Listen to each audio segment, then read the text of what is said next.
The Hitler rhetoric. This is nothing but a tacit call to violence from the left, and I fully believe that. They did it in 2015. They did it Trump's entire presidency. They've been doing it since, and they've been doing it very strongly the last couple of weeks, calling Trump, MSNBC straight up called Trump a fascist dictator and said, and compared him to Adolf Hitler directly.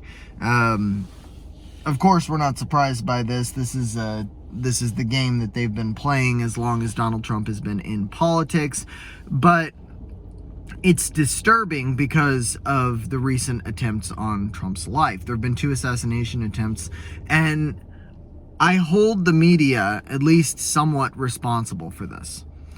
And the reason for that is that if you take a bunch of people and you tell them that Donald Trump is Hitler and he is the worst thing, he's going to end your democracy, he's a threat to democracy, if you don't vote for Harris, you may never vote again, and so on and so on and so on. They say Trump is going to he's going to eliminate the Constitution. They say he's going to use the military against the American people, both of which are egregious lies. The second one, taken a phrase of his taken out of context. He was talking about using National Guard against violent rioters to suppress the riots back in 2020 is what he was referencing. There's nothing controversial about that, and they know it, so they have to frame it in a certain way.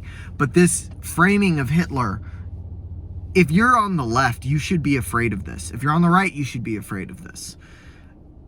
When you get enough people wildly scared and angry about something that is just not true, I mean, most people in the country don't believe that Donald Trump is a fascist and don't believe that Donald Trump is like Hitler. People on the left even are like, dude, just chill out. This is too much.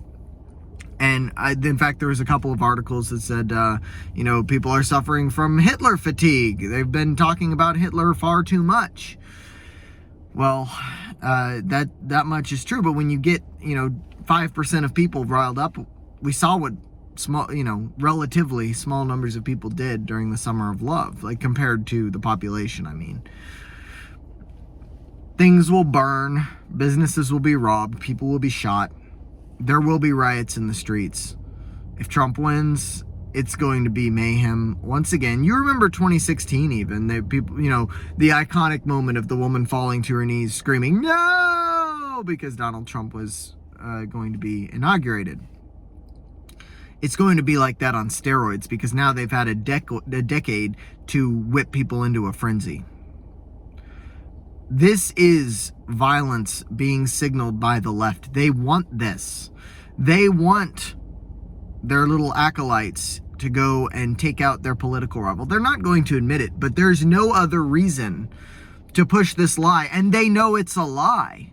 That's the thing. They know that, Trump is Hitler is a lie. Trump is not a fascist in any way, shape, or form. He's actually a pretty moderate guy. Trump is also not... Nazis aren't fascists, by the way. Nazis are socialists. There is a difference between Nazism and fascism. Just because the Nazis worked with the fascists in Italy doesn't mean that Nazis themselves were fascists. They were not. But after 10 years of media posturing, what do you expect? The media is reprehensible for bringing this line of attack because not only is it going to be our own citizens who are worked up and fearful about this, it's also going to be the rest of the world. They do realize, with the things that they're saying, the rest of the world now thinks, what in the world is going on in America? There is a fascist dictator rising to power. That's about all.